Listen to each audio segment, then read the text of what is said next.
స్థానిక సంస్థల ఎన్నికలు సిద్ధమయ్యాయి. ఈ కార్ రేసు తెర మీదకి వచ్చింది. ఇప్పుడు ఈ కార్ రేసులో కేటీఆర్ ని ఏసీబీ విచారణ చేస్తుందా, నేరుగా అరెస్ట్ చేస్తుందా, కేటీఆర్ జైలుకి వెళ్లే అవకాశం ఉందా, లేదా కడిగిన ముత్యం లెక్క బయటకు వచ్చే అవకాశం ఉందా?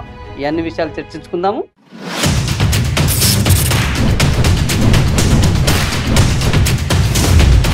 హాయ్, హలో, నమస్తే.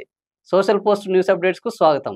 ఈ రోజు స్థానిక సంస్థల ఎన్నికలకు సంబంధించి ఎలక్షన్ కమిషన్ ప్రత్యేక ఓటర్ సవరణ కోసం 20 తారీఖు నుంచి 23వ తేదీ వరకు షెడ్యూల్ విడుదల చేసింది. షెడ్యూల్ విడుదల చేసిన మొదటి రోజునే గవర్నర్ ఈ కార్ రేస్ కు సంబంధించిన ఫైల్ పైన సంతకం చేశారు.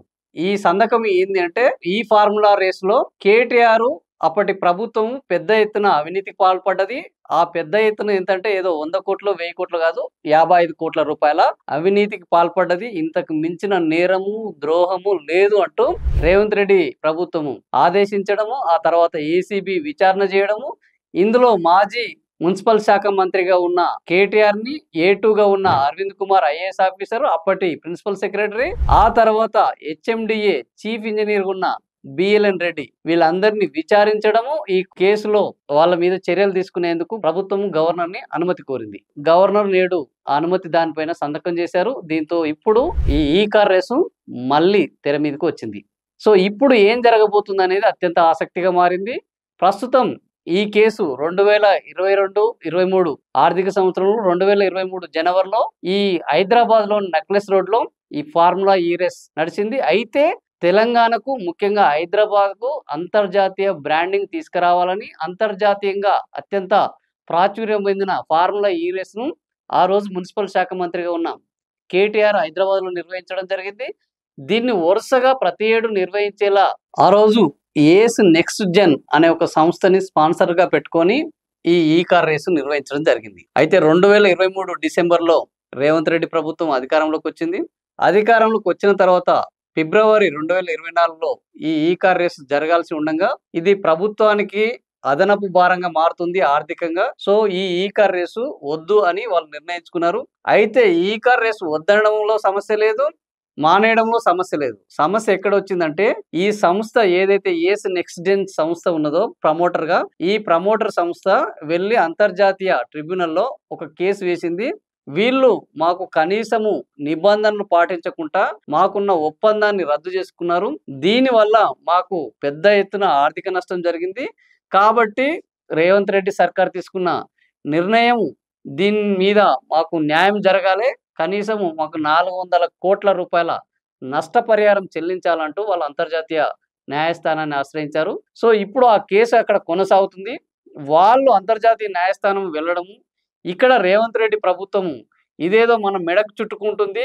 దీంట్లో అప్పటి ప్రభుత్వంలో మున్సిపల్ శాఖ మంత్రిగా ఉన్న కేటీఆర్, మున్సిపల్ శాఖ ముఖ్య కార్యదర్శిగా ఉన్న అరవింద్ కుమారు, హెచ్ఎండిఏ నుంచి వెళ్ళి ఒక 10 కోట్ల రూపాయలను వీళ్ళకు వాడుకోవడం జరిగింది.